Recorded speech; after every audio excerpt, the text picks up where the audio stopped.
ಈಗ ಶಿವ ದಕ್ಷಿಣಾಮೂರ್ತಿಯಾಗಿದ್ದಾಗ ಅವನ ಕೈಯಲ್ಲಿ ಶೂಲವೂ ಇರೋದಿಲ್ಲ, ಚಿನ್ಮುದ್ರೆ ಹಿಡಿದಿರ್ತಾನೆ.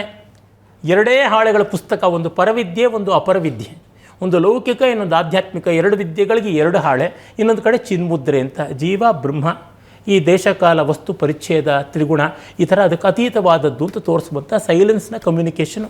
ಮತ್ತೊಂದು ಕೈಯಲ್ಲಿ ಅಗ್ನಿ, ಇನ್ನೊಂದು ಕೈಯಲ್ಲಿ ಡಮರುಗ. ಅವು ಯಾವುದು ಜ್ಞಾನ ಮತ್ತು ತಿರ್ಗ ನಾದ, ಅಷ್ಟೇ ಆ ರೀತಿಯಾದದ್ದು. ಇನ್ನು ಮಹಾವಿಷ್ಣು ಬದರಿಕಾಶ್ರಮದಲ್ಲಿ ತಪೋಮೂರ್ತಿಯಾಗಿದ್ದಾಗ ಅವನ ಕೈಯಲ್ಲಿ ಗದಾ, ನಂದಕ ಮತ್ತು ಕೌಮೋದಕಿ, ಶಾರ್ಂಗ ಈ ಥರದ್ದು ಯಾವುದೂ ಇರೋದಿಲ್ಲ ಅಂತಲೂ ಗೊತ್ತಾಗುತ್ತದೆ. ಹೀಗಾಗಿ ದೇವತೆಗಳು ಅವ್ರ ಇಚ್ಛೆ ಬಂದಂತೆ ಅವರು ಲೀಲೆಗೆ ತಕ್ಕಂಥ ಆಯುಧ ಹಿಡ್ಕೋತಾರೆ. ಈಗ ಗೋಪಾಲಕೃಷ್ಣ ಹೇಗೋ ಹಾಗೆ ಅವನು ಚಕ್ರಧಾರಿ ಕೃಷ್ಣನೂ ಇದ್ದಾನೆ. ಡಿ ವಿ ಜಿ ಅದಕ್ಕೆ ಒಂದು ಕಡೆ ತುಂಬ ಚೆನ್ನಾಗಿ ಕೃಷ್ಣನ ಬಗ್ಗೆ ಬರೀತಾರೆ.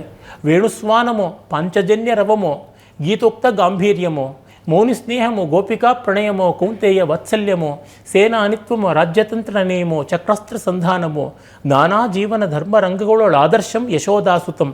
ಅವನು ಗೋಕುಲದಲ್ಲಿದ್ದಾಗ ಕೊಳಲು ಸಾಕಾಗ್ತಾ ಇತ್ತು, ದನಗಳನ್ನು ನೋಡ್ಕೊಳ್ಳೋಕ್ಕೆ ಚಾವಟಿ ಸಾಕಾಗ್ತಾ ಇತ್ತು. ಆದರೆ ಮಥುರೆಗೆ ಬಂದ ಮೇಲೆ ಕೊಳಲು ಆಗೋಲ್ಲ, ಶಂಖಾನೇ ಬೇಕು. ಆಗ ಅವನಿಗೆ ಬೇಕಾಗಿರ್ತಕ್ಕಂಥ ಚಕ್ರವೇ.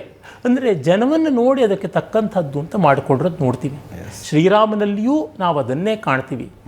ಮತ್ತು ಮಹಾದೇವನ ಕೈನಲ್ಲಿರ್ತಕ್ಕಂಥ ಬಿಲ್ಲು ಪಿನಾಕಕ್ಕೆ ಇನ್ನೊಂದು ಹೆಸರೇನೆಂದರೆ ಧರ್ಮ ಅಂತ ಅದಕ್ಕೆ ಹೆಸರು. ಅಜಗವ ಅಂತ ಅದಕ್ಕೊಂದು ಹೆಸರಿದೆ, ಧರ್ಮ ಅಂತ ಒಂದು ಹೆಸರಿದೆ. ಧರ್ಮವನ್ನು ಧನುಸ್ಸಾಗಿ ಇಟ್ಕೊಂಡಿರೋದು ಅಂತ. ಧರ್ಮ ಅಂದರೆ ಎಲ್ಲನೂ ತಾಳಿಸುವ ಬಾಳಿಸುವ ಶಕ್ತಿ, ಸಸ್ಟೈನಿಂಗ್ ಫೋರ್ಸ್. ಅದು ಮತವಲ್ಲ, ರಿಲಿಜನ್ ಅಲ್ಲವೇ ಅಲ್ಲ. ಹೀಗಾಗಿ ಧರ್ಮವನ್ನು ಆಯುಧವಾಗಿ ಹೊಂದಿದ್ದಾರೆ ಅಂತ. ಅದರಿಂದ ಯಾರನ್ನೂ ನಿರಾಕರಣೆ ಮಾಡುವಂತಿಲ್ಲ. ಮತ್ತು ಜೈನ ಬೌದ್ಧ ಪರಂಪರೆಗಳಲ್ಲಿ ನೋಡಿದ್ರೂ ಕ್ಷತ್ರಿಯೋತ್ತಮರೇ ಅಲ್ಲಿಂದ ಬಂದದ್ದು ನೋಡ್ತೀವಿ. ಮತ್ತು ಅವರು ಯಾರೂ ಕೂಡ ತಮ್ಮ ಅನುಯಾಯಿಗಳನ್ನು ನೀವು ಆಯುಧಗಳನ್ನು ಬಿಸಾಕ್ಬಿಟ್ಟು ಬದುಕಿ ಅಂತ ಎಂದೂ ಹೇಳಿದ್ದು ಕಾಣಿಸೋದಿಲ್ಲ. ಬುದ್ಧನಂಥ ಮಹಾಬುದ್ಧ ಆತ ಲಿಚ್ಛವಿಗಳಿಗೆ ಕೊಟ್ಟ ಸಂದೇಶ ನೋಡಿದ್ರೆ ಗೊತ್ತಾಗುತ್ತೆ. ಸಪ್ತಶೀಲ ಅಂತ 7 ಸಂದೇಶ ವಾಕ್ಯಗಳು ಕೊಟ್ಟಿದ್ದು. ನೆಹರು ಹೇಳಿದ ಪಂಚಶೀಲ ಅಲ್ಲ, ಸಪ್ತಶೀಲ ಹೇಳಿದ್ದು. ಆ ಸಪ್ತಶೀಲದಲ್ಲಿ ನೀವು ಬಲಿಷ್ಠರಾಗಿರಿ, ನಿಮ್ಮ ಸಂಸ್ಥಾಗಾರದಲ್ಲಿ ಅಂದರೆ ಅವ್ರದ್ದು ಅಸೆಂಬ್ಲಿ ಅಲ್ಲಿ ನಗಾರಿ ಶಬ್ದ ಕೇಳ್ತಾ ಇದ್ದಂತೆ ನೀವೆಲ್ಲ ಆಯುಧಗಳನ್ನು ಹಿಡ್ಕೊಂಡು ಆಪತ್ಕಾಲದಲ್ಲಿ ಬರಬೇಕು. ಎಲ್ಲಿವರೆಗೂ ನೀವು ಒಗ್ಗಟ್ಟಿರುತ್ತೋ, ನಿಮ್ಮನ್ನು ನೀವು ಸಮರ್ಥಿಸ್ಕೊಳ್ತೀರೋ ಅಜಾತಶತ್ರು ವಿರುದ್ಧ, ಅಲ್ಲಿವರೆಗೂ ನೀವು ಲಿಚ್ಛವಿಗಳ ಗಣತಂತ್ರಕ್ಕೆ ಭಂಗ ಇಲ್ಲ ಅಂತ ಹೇಳಿದ್ದು ನಮಗೆ ಗೊತ್ತಾಗುತ್ತದೆ.